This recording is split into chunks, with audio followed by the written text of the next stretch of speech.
Hi friends, welcome back to our channel. நம்ம சேனலை subscribe பண்ணாதவங்க சப்ஸ்கிரைப் பண்ணிக்கோங்க. மறக்காமல் லைக் பண்ணி சப்போர்ட் பண்ணுங்கள். நாளைக்கான எபிசோடில் என்ன நடக்குது பார்த்தீங்கன்னா, டாக்டர் எல்லா விஷயத்தையுமே ஆதிக்கிட்ட சொல்லிடுவாங்க.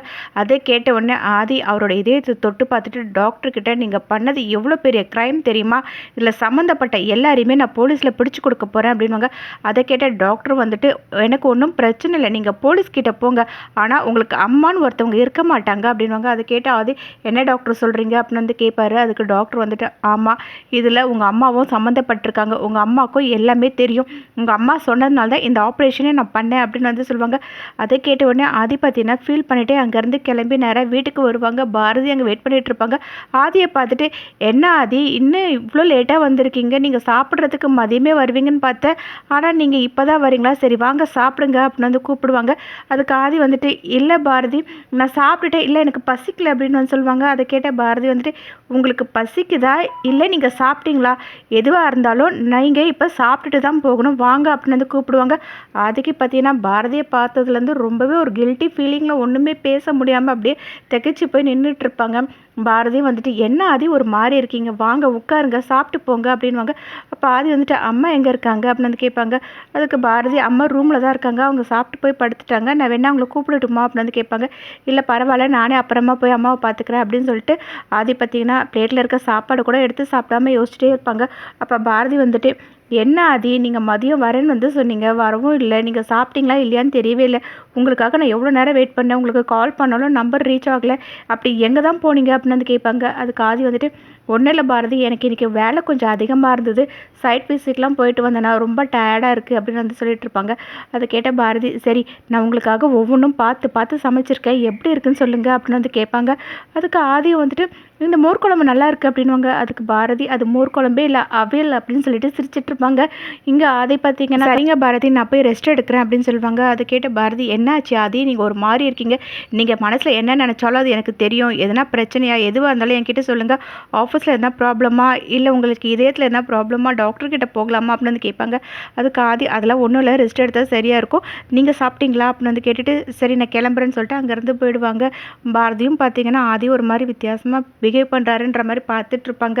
ஆதி பார்த்தீங்கன்னா நேராக அவங்க அம்மாவோட ரூமுக்கு போயிட்டு கதவை லாக் பண்ணுவாங்க. அவங்க அம்மா கிட்ட, உங்களை பார்க்குறதுக்கே எனக்கு புதுசாக இருக்குதுமா, இந்த மாதிரி நான் உங்களை இது வரைக்கும் பார்த்ததே இல்லை அப்படின்வாங்க.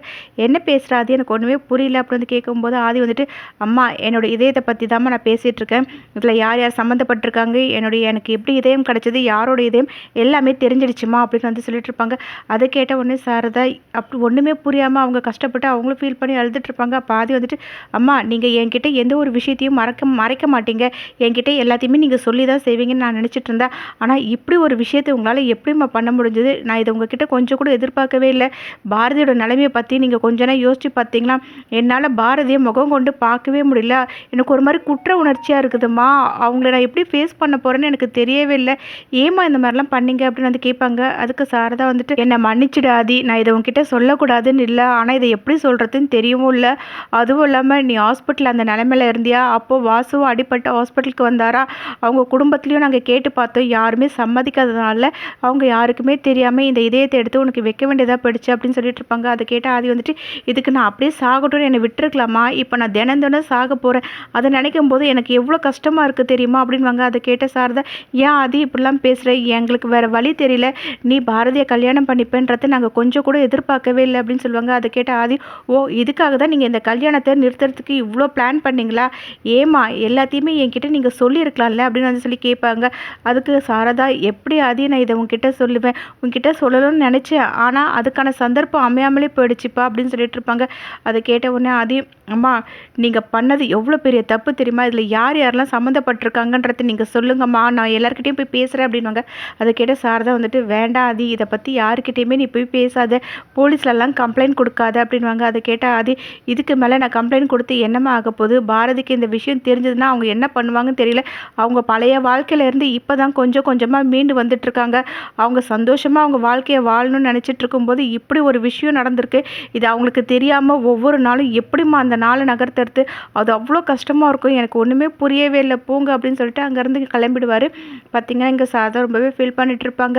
இங்கே பாரதி பார்த்திங்கன்னா ரூமில் வெயிட் பண்ணிகிட்ருப்பாங்க. ஆதியை பார்த்தோன்னே வாங்க ஆதி அம்மாவை பார்த்துட்டிங்களா பேசுனீங்களா அப்படின்னு வந்து கேட்பாங்க. அதுக்கு ஆதி ஒன்றும் இல்லை அம்மா தூங்கிட்டாங்க நான் காலையில் பார்த்துக்கிறேன் அப்படின்னு சொல்லிட்டு பில்லு எடுத்துகிட்டு அங்கேருந்து போவார். உடனே பாரதி வந்துட்டு என்ன ஆதி ஒரு மாதிரி இருக்கீங்க, நானே நீங்கள் எப்போ வருவீங்கன்னு வந்து வெயிட் பண்ணிட்டு இருந்தேன், கெஞ்சினா மிஞ்சுறீங்க மிஞ்சினா கெஞ்சுறீங்க போங்க ஆதி நீங்கள் அப்படின்னு வந்து சொல்லிட்டு இருப்பாங்க. அதுக்கு ஆதி வந்துட்டு இல்லை தமிழ் கூட ஒரு நாள் இருக்கணும் போல் எனக்கு தோணுது அப்படின்னு சொல்லுவாங்க.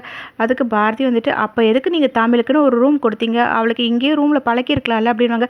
அதுக்கு ஆதி சாரி பாரதி இன்னைக்கு ஒரே ஒரு நாள் மட்டும்தான் அப்படின்னு வந்து சொல்லிட்டு இருப்பாங்க. போங்க ஆதி நீங்கள் ஏதோ பிரச்சனையில் இருக்கீங்கன்னு மட்டும் எனக்கு தெரியுது, உங்களுக்கு இதயம் கொடுத்தவங்களை பற்றி எதனா உங்களுக்கு தெரிஞ்சுதா அப்படின்னு வந்து கேட்பாங்க. அதுக்கு ஆதி எதுவுமே பதில் சொல்ல முடியாமல் அப்படியே வாயடைச்சு போயிட்டு நான் காலையாக பேசுகிற எதுவாக இருந்தாலும் சொல்லிட்டு அங்கேருந்து கிளம்பி போயிடுவாங்க. இங்கே பாரதி வந்து மனசுக்குள்ளே நினச்சிப்பாங்க என்னவா இருக்கும் ஆதி ஏன் ஒரு மாதிரி இருக்காரு, ஒருவேளை அவருக்கு இதயம் கொடுத்தவங்க யாருன்ற விஷயம் தெரிஞ்சிருக்கும், அவங்க குடும்பத்தை பற்றி இவருக்கு எதனா தெரிஞ்சிருக்கும், அதனால தான் இந்த அளவுக்கு ஃபீல் பண்ணுறாரு, அது என்னன்றதை நம்ம முதல்ல தெரிஞ்சுக்கணும் அப்படின்ற மாதிரி அவங்க யோசிச்சுட்டு இருப்பாங்க. இங்கே ஆதி பார்த்திங்கன்னா தமிழ் ரூமுக்கு போவாங்க. தமிழ் தூங்கிட்டு இருக்கும்போது அப்படியே தொட்டு பார்ப்பாரு. பார்த்திங்கன்னா அதை சொல்ல முடியாத ஒரு ஃபீலிங்கில் அப்படியே கண் கலங்கிட்டு இருப்பார். இப்படி இந்த எபிசோட் எண்ட் ஆகும். நெக்ஸ்ட் எபிசோட் என்ன நடக்குது தெரிஞ்சுக்க நம்ம சேனல் லைக் பண்ணுங்கள், ஷேர் பண்ணுங்கள், மறக்காமல் சப்ஸ்கிரைப் பண்ணிக்கோங்க. தேங்க்யூ.